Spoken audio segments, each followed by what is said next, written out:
Hey study buddies, how are you? We have missed the before section due to some problems regarding to my mobile. So let's start this session with a new enthusiastic mind. So before we start this video, if you haven't watched the before part, please watch that. And if you like my explanation, please like, share and subscribe. So let's continue. So, Block Samiti, Khan Samiti, Kshatriya Samiti, etc.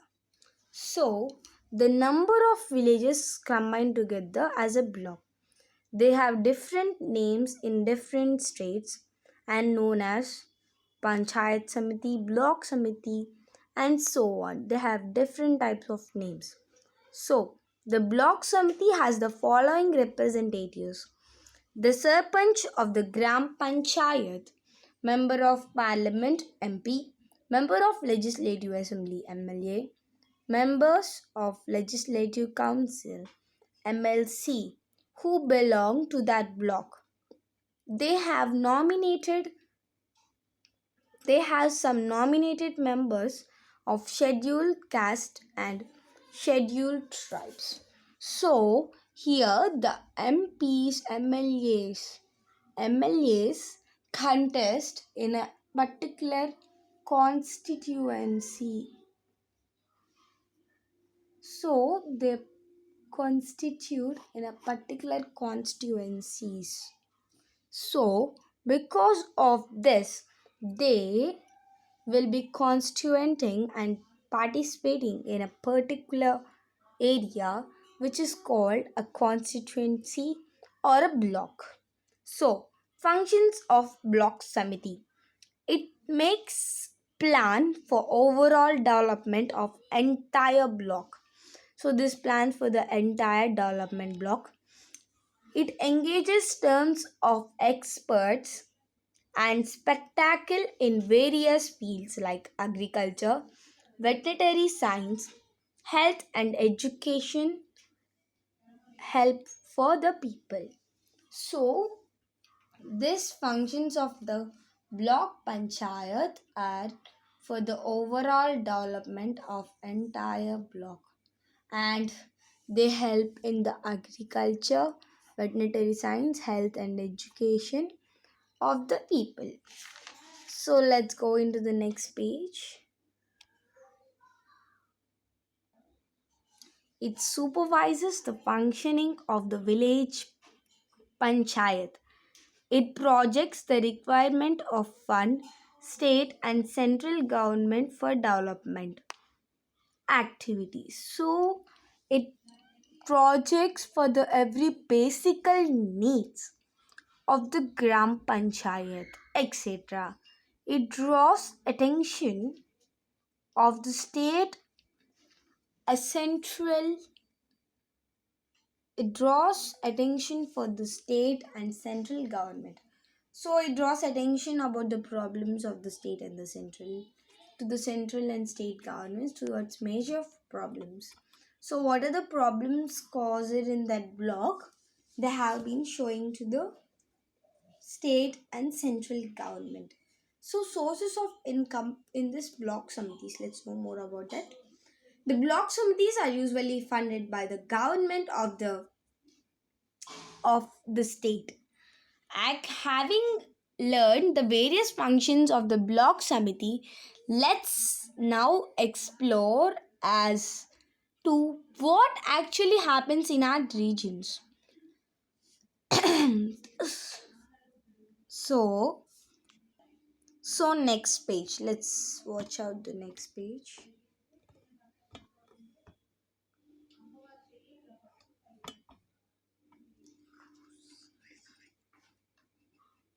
So what funds were allotted to the state government?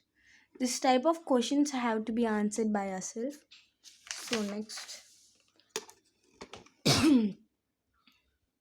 Zilla Parishad. Let's know more about Zilla Parishad. Zilla means a district. This is the third level of Panchayat Raj system. It makes it makes for the development of entire district.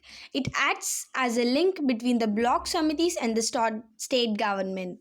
The Zilla Parishad has the following members: head or pramukhs of the block committee, MPs and MLAs, as well as the MLCs of the district, chairpersons of the mul- municipal boards, representatives of the scheduled caste and scheduled tribes. The members elect a chairperson and a vice chairperson among them, who presides over their meetings. The district commissioner is the chief executive officer of the Jilla Parishad. The district commissioner is also known as chief executive officer. So the executive officer, so the chief executive officer is none other than the collector. In India, we district tell it as the district collector. So next, according to this, the functions of Jilla Parishad. Let's know more about the functions of Jilla Parishad. Okay.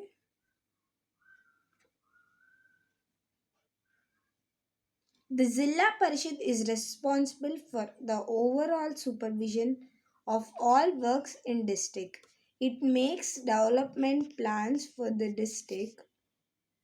It makes development plans for the district. It informs inverts to its recommendations of the state.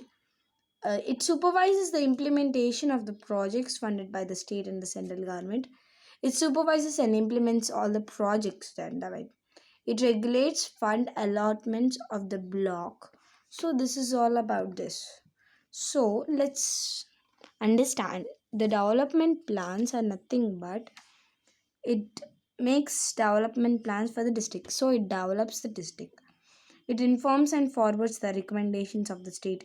So the recommendations are being informed to the state government all regarding developments. It supervises, implements. So it implements projects to that state and the district.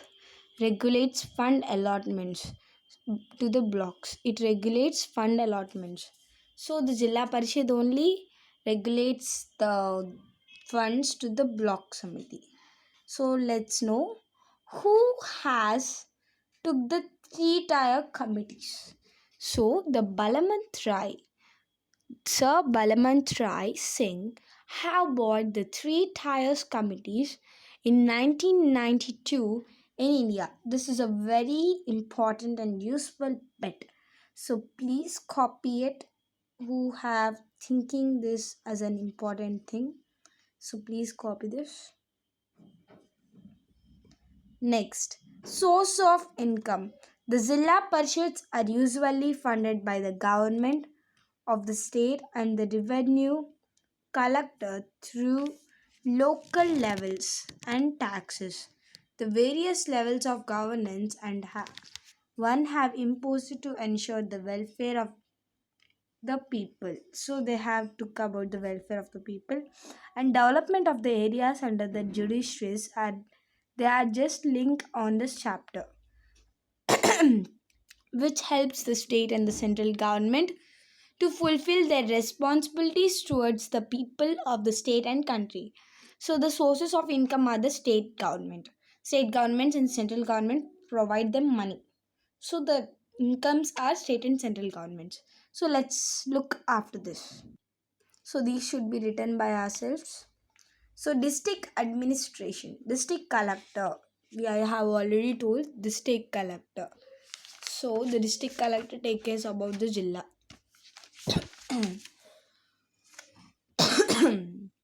Maintenance of civic amenities.